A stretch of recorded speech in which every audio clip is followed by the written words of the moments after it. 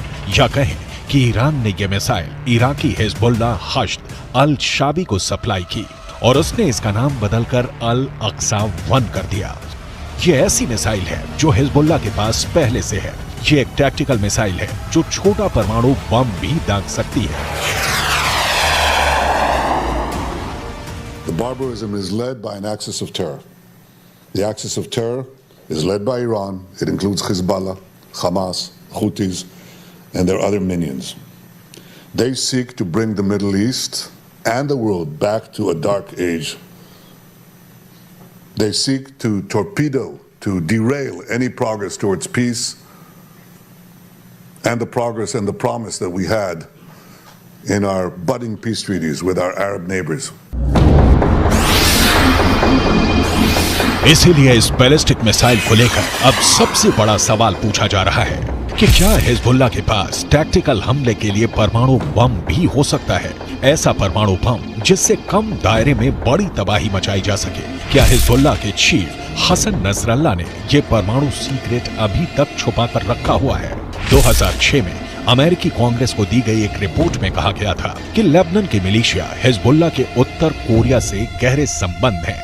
उत्तर Korea Hezbollah को हथियार भी देता रहा है। इसमें रॉकेट और मिसाइल से लेकर बम और गोले भी हैं। उत्तर कोरिया के लीडर किम जोंग उन को हिजबुल्लाह का बहुत बड़ा फैन कहा जाता है। उत्तर कोरिया ने फिलिस्तीन का भी हमेशा समर्थन किया है और अब दक्षिण कोरिया से ऐसी रिपोर्ट आ रही है कि जो रॉकेट हमास और हिजबुल्लाह इस्तेमाल कर रहे हैं उन पर मेड इन उत्तर कोरिया वाली छाप लगी हुई है। इनका लॉन्चिंग सिस्टम 2014 में ही उत्तर कोरिया से सप्लाई किया गया था। ऐसे रॉकेट हमास को भी मिले, हिजबुल्लाह को भी दिए गए।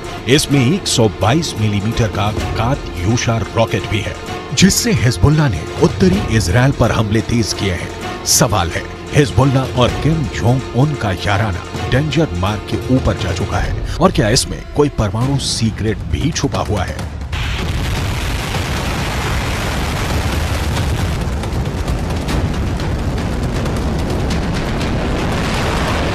फिलहाल इजराइल पर एंटी टैंक हमलों ने हिजबुल्लाह के इरादों को खतरनाक रूप दे दिया है। इजराइल हिजबुल्लाह के हथियारों को लेकर डरा हुआ है, क्योंकि उसने अब तक जो एक्शन दिखाया है उसमें इजराइल की कई बड़ी पोस्ट के चीथड़े उड़ चुके हैं। हिजबुल्लाह ने 3 तरह की एंटी टैंक गाइडेड मिसाइलें इस्तेमाल की। ये है कॉर्नेट, इसकी रेंज 5 किलोमीटर तक है। ये रूस की मिसाइल है, लेकिन अब ईरान इसका देसी वर्जन देहलाविया तैयार कर चुका है और ऐसी बहुत सी मिसाइल अब हिजबुल्लाह के पास हैं। दूसरी है BGM-71 anti tank guided missile, range है 3.5 किलोमीटर। ये अमेरिका में बनी मिसाइल है, लेकिन अब इसकी नकल ईरान तैयार कर रहा है और उसने हिजबुल्लाह को सप्लाई की है। तीसरी है 85 concourse, range 4 kilometre.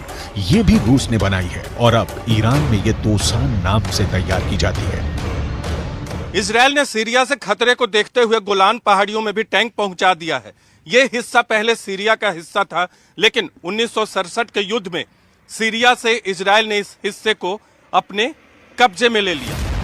Lebanon, Syria और इजराइल के ट्राई जंक्शन वाले इलाके में हिजबुल्लाह का पूरा कंट्रोल है।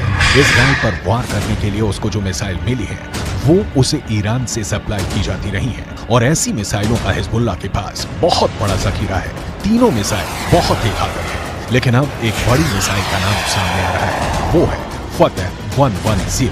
इस मिसाइल से नेतन्याहू को डर लग रहा है, तो उसकी बहुत बड़ी वजह है ईरान की ये मिसाइल 300 किलोमीटर तक हमला कर सकती है और ये अपने टारगेट के 3 मीटर के दायरे में गिरती है। एक बैलिस्टिक मिसाइल का इतना सटीक होना बहुत बड़ी बात है और यही बात इजराइल को परेशान कर रही है। फतह 110 की 2 और खास बातें हैं जिसकी वजह से इसे रोकने में इजराइल को बहुत मुश्किल आ सकती है। ये सॉलिड फ्यूल वाली मिसाइल है, ये कम वक्त में लॉन्च के लिए तैयार की जा सकती है और ये रोड मोबाइल है, यानी इसे कहीं से भी लॉन्च किया जा सकता है और फिर अपना ठिकाना बदलना बहुत आसान है।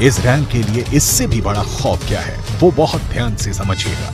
बाइडेन से लेकर नेतन्याहू को भी पता है कि फतह 110 मिसाइल को रोकना बहुत मुश्किल है, क्योंकि अमेरिका भी इस मिसाइल को रोकने में पूरी तरह फेल रहा है। अमेरिका को हमले की जानकारी तो मिल गई थी, इसीलिए उसके सैनिक आसपास अंडरग्राउंड हो गए थे। तब ईरान ने फतह मिसाइल का ही एक पुराना वर्जन इस्तेमाल किया था और अमेरिका के एयर डिफेंस सिस्टम इस मिसाइल को रोकने में नाकाम रहे थे। ईरान ने ऐसी करीब 20 मिसाइलें दागी थी। ये जहां गिरी वहां ऐसे ऐसे गड्ढे बने और 100 से ज्यादा अमेरिकी सैनिकों को धमाकों से गहरा सदमा पहुंचा था। देखा जाए तो इस वक्त पूरे पश्चिम एशिया में युद्ध की चिंगारी पहुंच चुकी है। इजराइल से लेकर गाजा तक, गाजा से निकली आग लेबनान तक पहुंच चुकी है। चिंगारी सीरिया और ईरान में भी नजर आ रही है और अब उत्तर कोरिया से मिले हथियार बड़ा खतरा बनते दिखाई दे रहे हैं। If they go strong, if they're not defeated, they will derail this process. They will imperil the entire Middle East. If the Middle East falls to the axis of terror, Europe will be next, and no one will be safe. This is not a local battle. This is a global battle. The paramount need is to defeat this axis. That battle is now being waged by us against Hamas in Gaza. There is no substitute for victory.